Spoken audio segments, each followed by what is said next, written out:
Assalamualaikum warahmatullahi wabarakatuh. Perkenalkan, nama saya Angelly Dwi Keputri dengan NIM 202020201061 dari kelas PGMI 2. Di sini saya akan mempresentasikan proposal penelitian saya yang berjudul Kurangnya sarana dan prasarana berpengaruh terhadap motivasi belajar siswa kelas 5 SD Negeri 29 Pagar Alam. Latar belakang pada proposal ini adalah untuk meningkatkan mutu sumber daya manusia perlu adanya sebuah pendidikan yang berkualitas. Pendidikan memiliki peran yang sangat penting untuk membangun potensi manusia.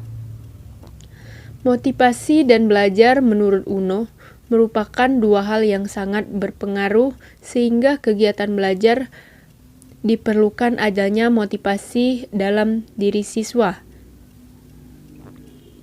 Motivasi belajar sangat diperlukan dalam suatu proses pembelajaran agar siswa memiliki semangat dan mencapai tujuan pendidikan. Berdasarkan dari pendapat tersebut, dapat disimpulkan bahwa motivasi belajar merupakan kekuatan yang menjadi pendorong kegiatan individu untuk melakukan suatu kegiatan pencapaian tujuan. Selanjutnya, rumusan masalah dan batasan masalah. Rumusan masalahnya adalah bagaimana pengaruh fasilitas belajar di kelas terhadap motivasi belajar siswa sekolah dasar. Kemudian batasan masalah. Pembatasan masalah dilakukan agar pelaksanaan penelitian lebih efektif dan efisien. Dalam penelitian ini, peneliti membatasi masalah sebagai berikut. Yang pertama, masalah yang diteliti dalam penelitian ini yaitu pengaruh fasilitas belajar di sekolah khususnya di dalam kelas terhadap motivasi belajar siswa kelas 5 SD di SD 29 Kota Pagar Alam.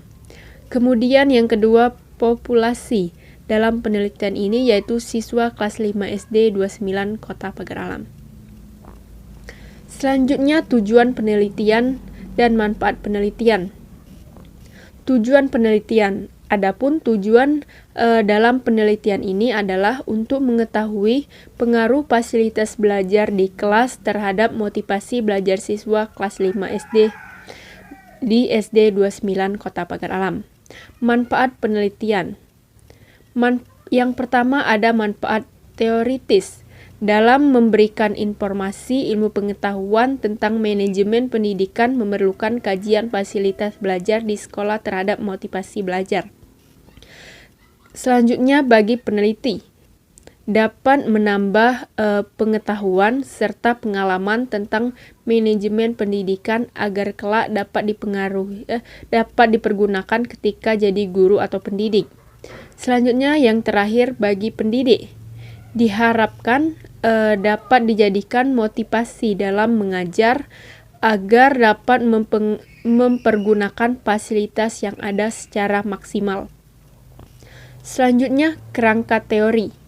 Kerangka teori pada proposal penelitian ini, yang pertama hakikat sarana dan prasarana, kemudian yang kedua standar sarana dan prasarana, yang ketiga, fungsi peran fasilitas sarana pendidikan. Yang keempat, standar minimum sarana pendidikan. Yang kelima, hakikat motivasi belajar. Yang keenam, standar motivasi belajar. Yang ketujuh, indikator pengukuran motivasi belajar. Dan yang terakhir, hasil penelitian yang relevan. Selanjutnya, tinjauan pustaka. Penelitian yang dilakukan oleh Haryadi Pakpahan pada tahun 2012 dengan judul Pengaruh Fasilitas Belajar dan Lingkungan Belajar terhadap Prestasi Belajar Siswa di SMK Raksana 2 Medan tahun ajaran 2012-2013.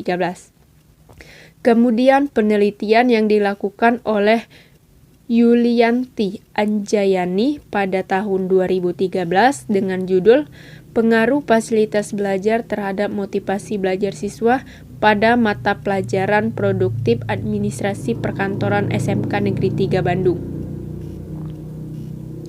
Kemudian hipotesis. Menurut Sugiono, hipotesis adalah jawaban sementara terhadap rumusan masalah penelitian, di mana rumusan masalah pada penelitian telah dinyatakan dalam bentuk kalimat pertanyaan, berdasarkan landasan teori dan kerangka berpikir yang telah diuraikan di atas. Maka hipotesis yang diajukan dalam penelitian ini yaitu yang pertama, terdapat pengaruh fasilitas belajar di kelas terhadap motivasi belajar siswa kelas 5 SD 29 Kota Pagar Alam. Yang kedua, tidak terdapat pengaruh fasilitas belajar di kelas terhadap motivasi belajar siswa kelas 5 SD di SD 29 Kota Pagar Alam. Selanjutnya, metodologi penelitian. Waktu dan tempat penelitian. Waktu penelitian ini adalah pada hari Rabu dan dilaksanakan di SD Negeri 29 Kota Pagar Alam. Selanjutnya, jenis dan desain penelitian. Penelitian ini menggunakan jenis penelitian kasual kooperatif dengan pendekatan kuantitatif.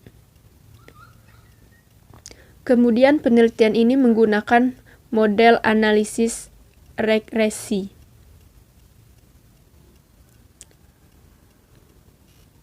Selanjutnya, operasional variabel.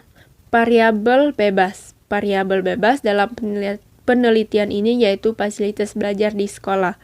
Kemudian, variabel terkait. Variabel terkait dalam penelitian ini yaitu motivasi belajar siswa.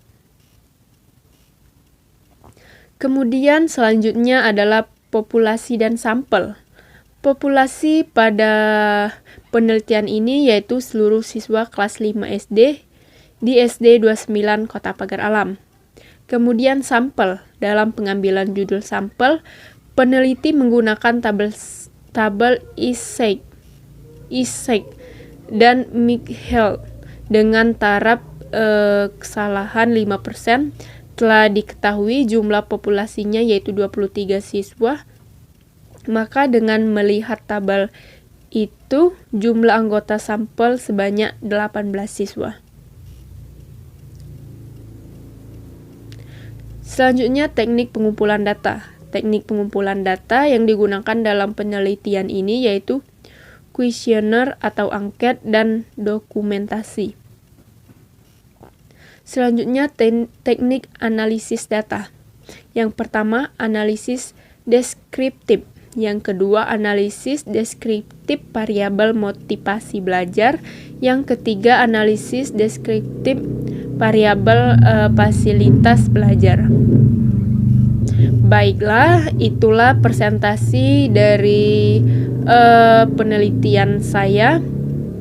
Lebih dan kurang saya mohon maaf, kepada Allah saya mohon ampun. Saya akhiri, wabillahi taufiq wal hidayah. Wassalamualaikum warahmatullahi wabarakatuh.